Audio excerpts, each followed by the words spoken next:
Hey, what's up? My name's Dial. You text, you're in the way. You can't be right there. Hey, you gotta sit. Okay. Hey, what's up? My name's Dial. I'm 29 years old. I live in Denver, Colorado, and I'm gonna start a new chapter on this YouTube channel.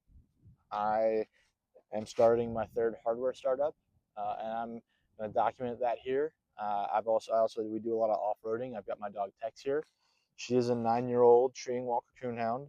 I've had her since she was 7 weeks old. I got her in Greenwood, South Carolina. She's been the greatest dog, even though she was a little demon puppy. Um, and she's been the inspiration for,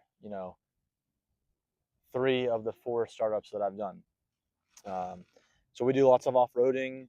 She runs all the trails. We do lots of hiking. She also runs all the trails. Although we keep good leash manners. We're respectful of all the other people on the trail. We pick up all of her poop. We're a good dog owner and a good dog. Um, but it takes a lot of energy, and so I spend a lot of my time working on how I can exercise her and make sure that she's happy and content because I love Tex and she's a great dog and she deserves a happy life. So my recent startup is called Loopo, and honestly, it's like it's the perfect it's the perfect business for Tex. Tex is a hunting dog, and Lupo is a system. It's a treat launcher that solves canine or addresses canine anxiety, separation anxiety, boredom, uh, understimulation, whatever it may be, whatever the root cause of that anxiety might be. It addresses it by creating little mini hunt sessions wherever you and your dog are, whether that's at your house, inside, outside, at the park. You could take it anywhere. So when I was living at my parents' house back in North Carolina during COVID, and I had these treats called pepperonis, which you might be familiar with if you have a dog. I would break them into pieces, and then I would toss. Sorry, the wind is like blowing my phone over. And I would toss them off the back porch into the woods, and Tex would just run down into the woods and find them and eat them, and then come back and back up to me. And that was how I kind of kept her energy at bay or exercised her while we were living in North Carolina. And and I didn't realize that I was going to use that later.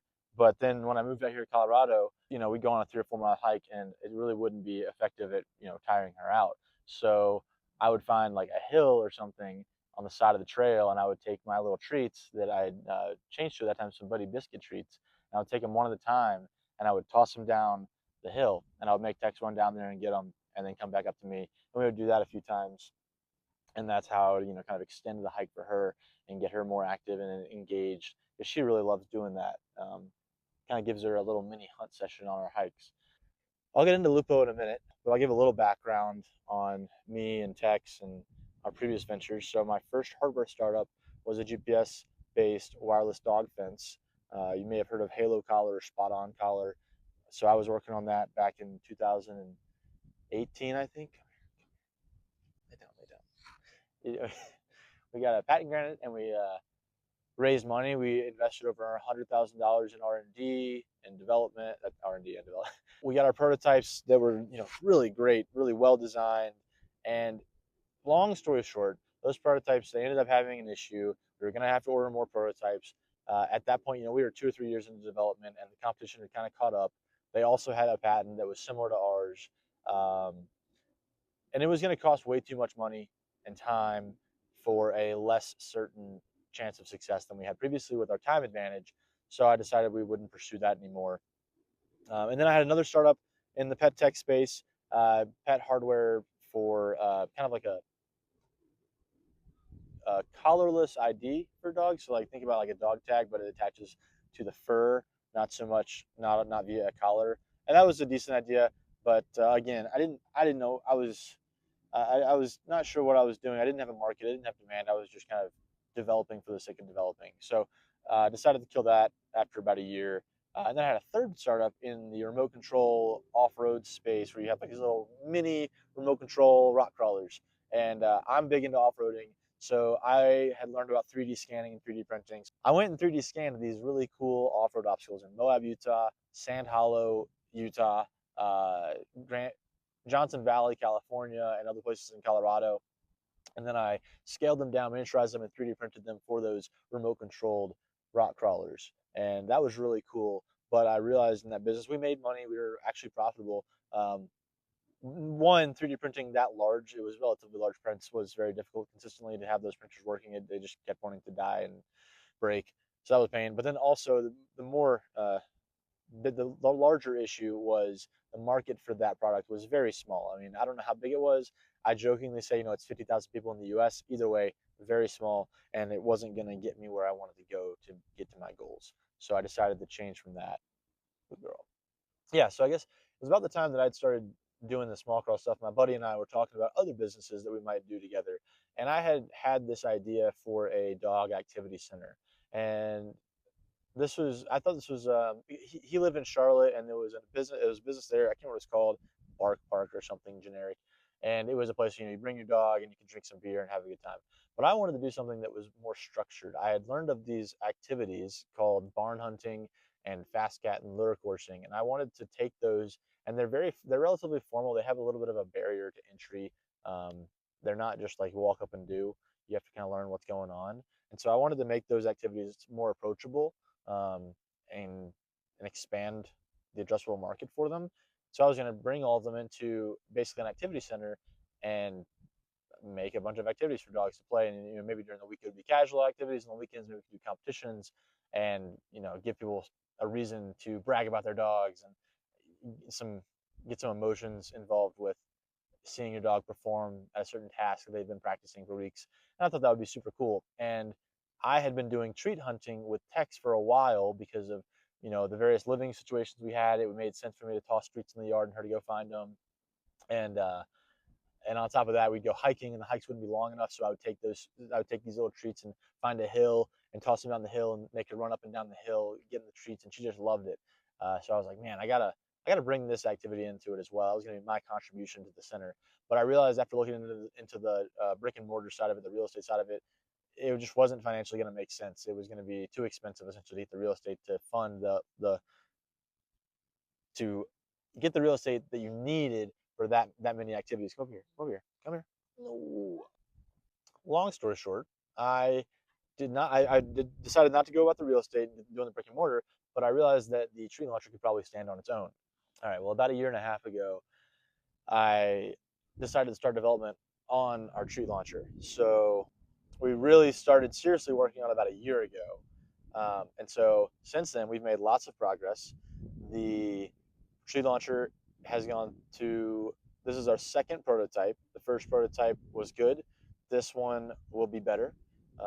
It's being assembled right now. I have pictures and I'm waiting for video to come across my desk any moment. Uh, and I'm hoping for one in hand maybe next week where we'll start doing software development. Well, excuse me, we already have our mobile app developed. We will start doing software integration. So that's very exciting. I'm really looking forward to that. I can't wait to get this launcher in front of Tex. I can't wait to replace me in the backyard tossing treats for Tex because it takes too much of my time to toss one treat at a time for 30 minutes when I could be, cooking dinner or working on Loopo, whatever it may be. So I'm very excited to get one in hand. About what is it, 7 months ago in October of last year, I brought on a guy named Rick Julian.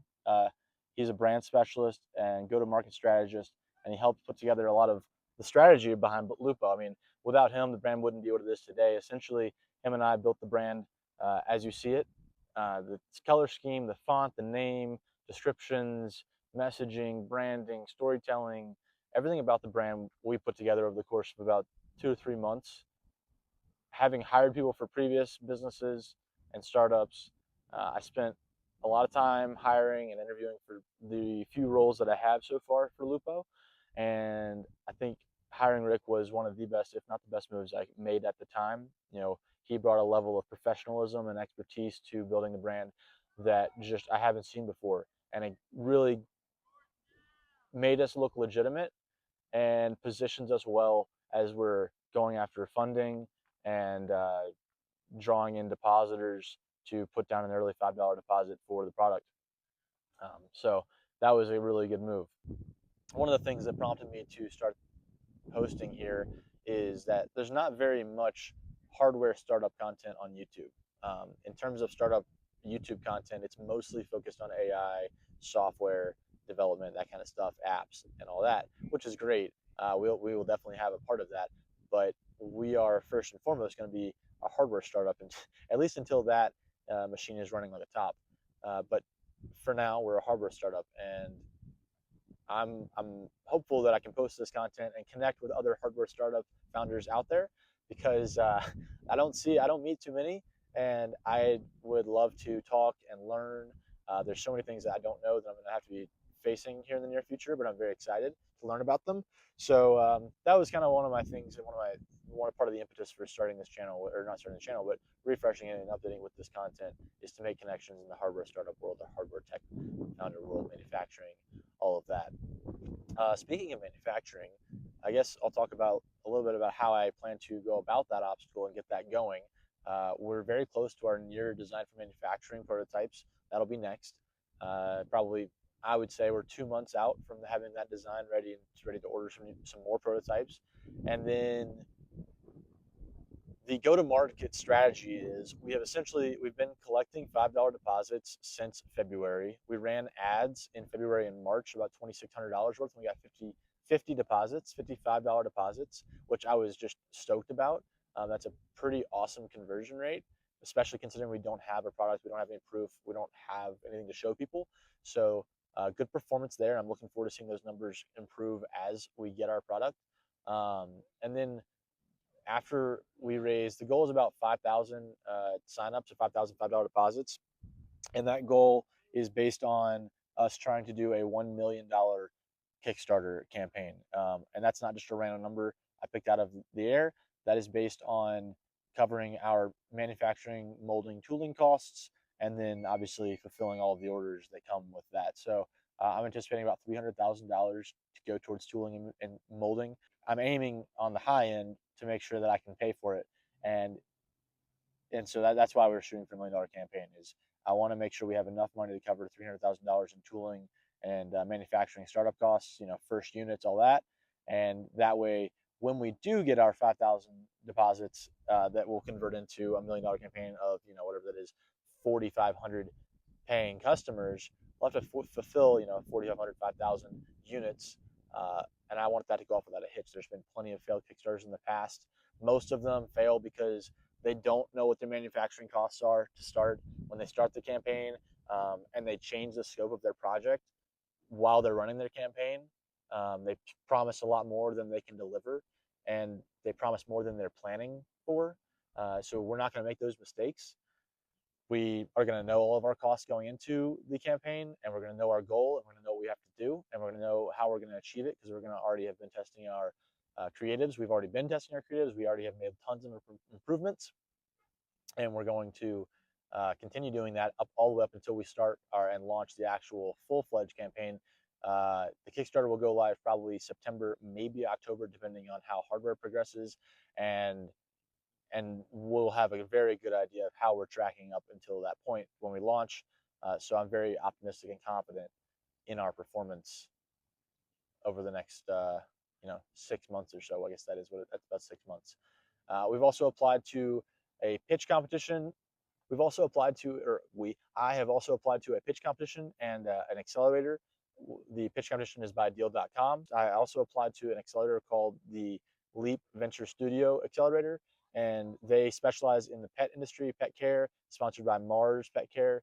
If you get accepted into the Leap Venture Studios Accelerator or Studio, then the terms are $200,000 via a convertible note, I believe. So that's our go-to-market strategy as far as funding the Kickstarter launch. Is 100,000 of that would go towards the Kickstarter ad spend, and then the other 100,000 goes towards operations and R&D, all that stuff. So that's kind of the go-to-market strategy: is $50,000 now, $200,000 in August, fund the Kickstarter, fulfill the Kickstarter, and then we'll go from there. Once we fill the Kickstarter, I would anticipate another raise soon after that. Yeah, that's kind of the go-to-market strategy for Loopo. I'm very excited about where we're at. We're on the precipice of having our prototypes in hand, and everything is just going to start picking up and moving faster once those hit. If you are a hardware startup founder, please drop a comment, let me know, say hey, I'd love to hear from you. I want to know what you guys are working on. I want to see more hardware tech startup information out there.